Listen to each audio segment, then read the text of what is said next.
All right, welcome in, everybody. Today we are going deep on Luke 5:27 to 32. Really excited to unpack this one. Now, we know you guys, you're already pretty familiar with this passage, Yeah. but you're here because you want those, those nuggets, you Some know, fresh takes, right? the fresh takes and the stuff that you can bring back to your sermon or your Bible study group. That's right. Yeah, give them something new and interesting. Exactly, something that'll really make people think. And we've got some great stuff for you today. We do. So just to set the stage quickly, Yeah. you know, Jesus calls Levi the tax collector Right. to follow him. Yeah. And then there's a feast, and the Pharisees are not happy. Classic story. Classic story.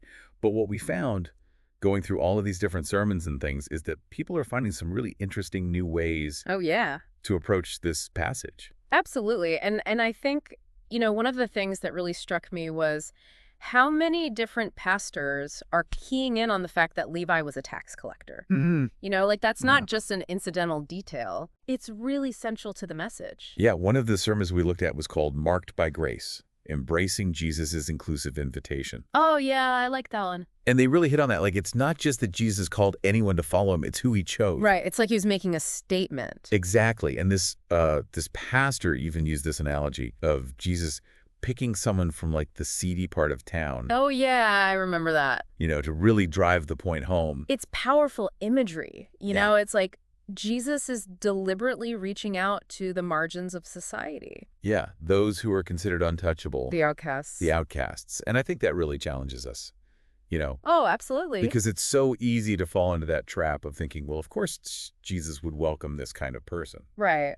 But maybe not that one. Yeah, exactly. Like we draw our own lines. And Jesus just blows right past them. And this passage is really forcing us to confront those assumptions. Yeah, to ask ourselves, who are we excluding? Mm. Who are we judging? And speaking of assumptions, another sermon that really stood out was following Jesus, embracing community and transformative grace. Okay, yeah. And they had this interesting take on the idea of transformation, focusing on like how immediate Levi's response was. Yeah, he didn't even hesitate. He just drops everything, like those other disciples who left their fishing nets behind.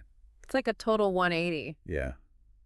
And this pastor connected that to the power of God's grace. Right? Like, it can change us in an instant. I think it's totally new. It's pretty radical when you think about it. Absolutely. And it's not just about our own personal transformation. That's right. This call to follow Jesus, like, it has implications for how we live in the world.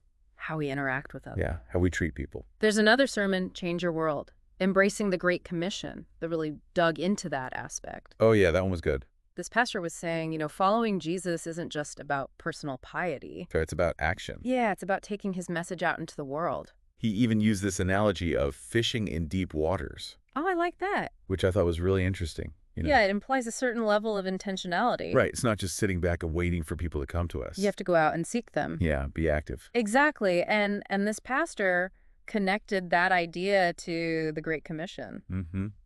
That call to make disciples of all nations. Yeah, to be fishers of men. And that can be a challenge. Oh, absolutely. Especially when we're talking about reaching people who are different from us. People we might not be comfortable with. Yeah. Which brings us to another really powerful sermon we found. Embracing acceptance.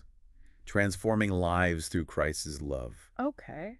And this one got really personal. Oh, yeah, I remember this one. The pastor shared a story about his own grandmother, Grandma Dawn. Grandma Donna, and how she initially rejected him, Wow. but then came to fully accept him. That's a powerful story. It is, and I think it really illustrates that transformative power of love and acceptance. Right, like the same kind of acceptance that Jesus offered Levi. Yeah, and it really makes you think about, who are we rejecting? In our own lives. Yeah, consciously or unconsciously. Who have we deemed unworthy of our love and acceptance? It's a tough question, but it's one we have to ask ourselves. Especially if we claim to follow Jesus. Absolutely. And speaking of tough questions, Yeah. one of the sermons we looked at really dug into this idea of humility. Okay. Humility, the key to healing and transformation. I like that title. Yeah, and they use this really clever analogy about kids faking sick to get out of school. Oh, yeah, I remember that. And it's so relatable. We've all done it. Or known someone who has Or at least thought about it. at least thought about it, right? Yeah. But the point they made was that we often do the same thing spiritually. We pretend we're not sick. We think we've got it all together. But we're really just trying to avoid facing our own brokenness. Yeah, just like those kids who sent a stomachache to get out of a test. Exactly. We'd rather not deal with the hard stuff.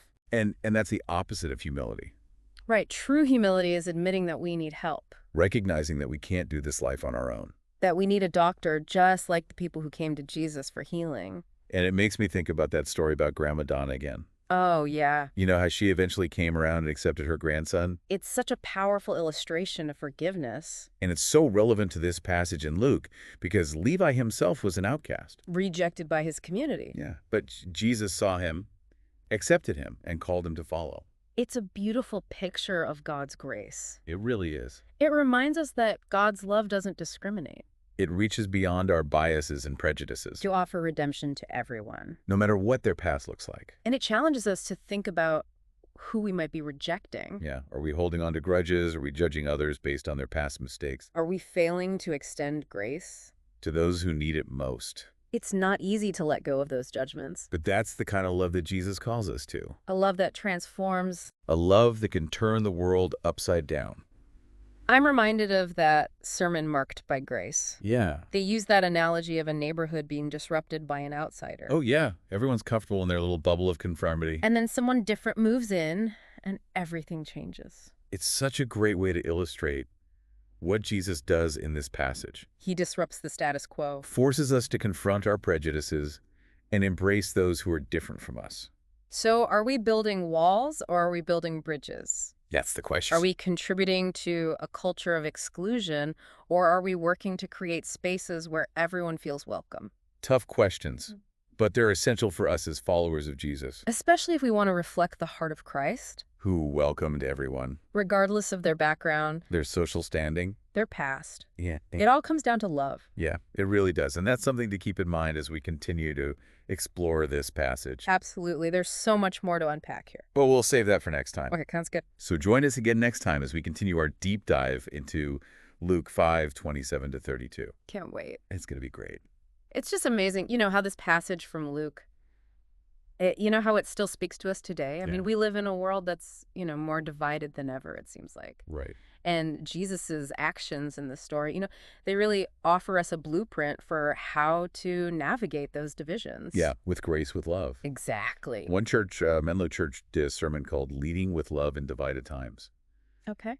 And they really leaned into this idea. Yeah. They pointed out that Jesus choosing Levi, the tax collector, it was a deliberate act of inclusion. It was a challenge to the norms of the day, for sure. Absolutely. Yeah. It challenged the social norms, the religious norms, Yeah. It's a powerful example for us, as we try to figure out, how to live in our own. our own divided communities. Yeah. It's easy to talk about tolerance, Right. and acceptance, but Jesus goes beyond that. Jesus just tolerates. He embraces. He embraces Levi. He welcomes him in. Yeah. He brings him into his inner circle. And he challenges the Pharisees to do the same. It's a call to action. Yeah. It's not enough to just passively accept We have to actively engage. with those who are different from us, And that's not always easy. especially when we're talking about differences in, political beliefs or ideologies.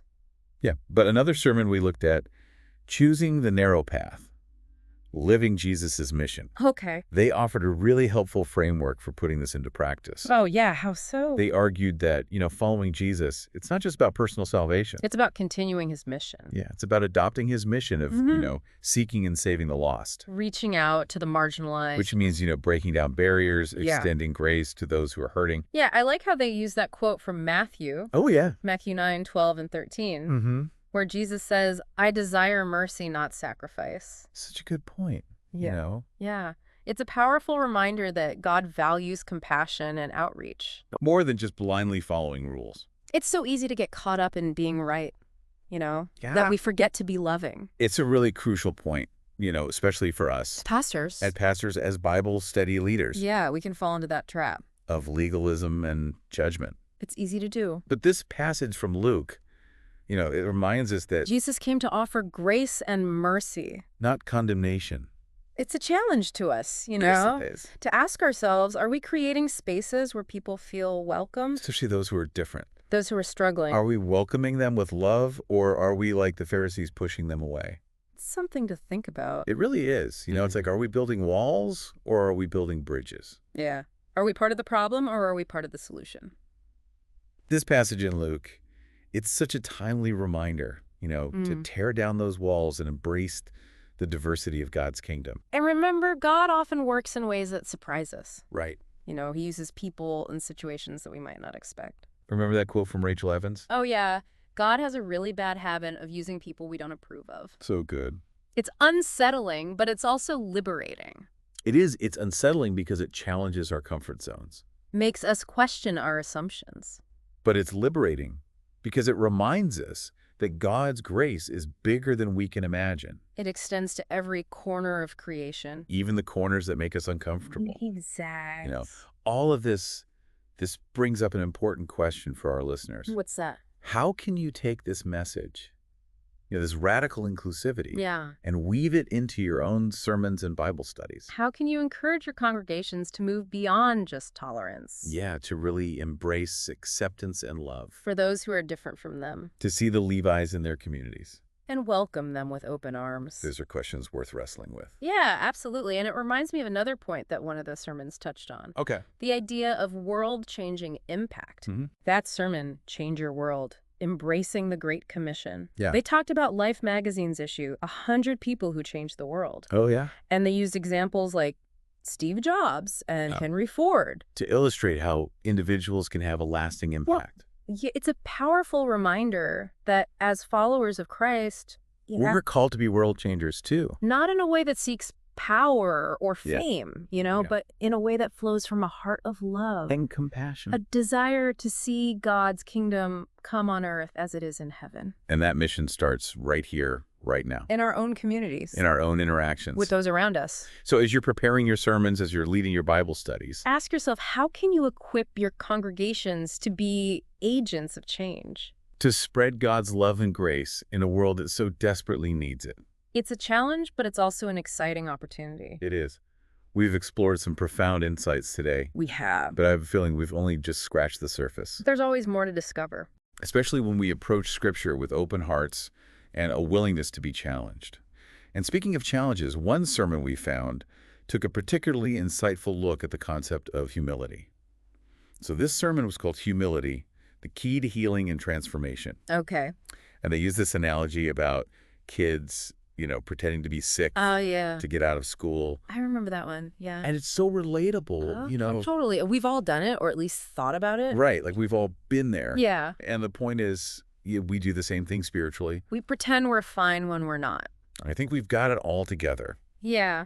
But really, we're just trying to avoid facing something uncomfortable. Exactly. Yeah. Like those kids who fake a stomachache to get out of a test. Right. We don't want to deal with the hard stuff. And that avoidance, Yeah. That's the opposite of humility. It is true. Humility is about recognizing our need for God. Admitting that we can't do this life on our own. That we need help. That we need a doctor. Just like the people who came to Jesus for healing. And it makes me think about that story about Grandma Donna. Oh, yeah. From the sermon, Embracing Acceptance, Transforming Lives Through Christ's Love. You know how she eventually came around and accepted her grandson? It's a beautiful picture of forgiveness and reconciliation. It really is. And it's so relevant to this passage in Luke because, Levi himself was an outcast. Rejected by his community. But Jesus saw him, accepted him, called him to follow. It's a reminder that God's love is for everyone. It doesn't discriminate. It reaches beyond our biases, our prejudices. You offer redemption to all of us. No matter what our past looks like. Yeah, and it challenges us, to really examine our own hearts. Yeah, are we holding on to grudges? Are we judging others based on their past mistakes? Are we failing to show grace? To those who need it most. It's not easy to let go of those judgments, It's not. But that's the kind of love that Jesus calls us to. It's a transformative love. A love that can change the world. Remember that sermon marked by grace? Yeah. They talked about how Jesus disrupts the status quo. Yeah. He shakes things up. Forces us to confront our prejudices. And embrace those who are different from us. It's a challenge to us. It is. Are we building walls or are we building bridges? Are we part of the problem or are we part of the solution? We have to ask ourselves those tough questions. Especially if we want to be true followers of Christ. Who welcomed everyone with open arms. Regardless of their background, their past, their beliefs. And that's something to keep in mind, as we go out into the world. As we share the message of God's love. as we try to make a difference. It all comes down to love. It really does. So as you prepare your sermons and Bible studies on this passage, Yeah. remember to go deep to look for those hidden gems. Challenge your audience to think differently, To see Levi not just as a tax collector, but as a symbol of God's grace and inclusion. and to consider how they can be agents of change in their own communities. Because ultimately, that's what following Jesus is all about. Loving God, loving our neighbor. And sharing his message of hope with the world. That's it. Well said. On that note, we'll leave you to ponder these insights And discover your own fresh perspectives. on Luke 5:27-32. Thanks for joining us for this deep dive. We'll see you next time.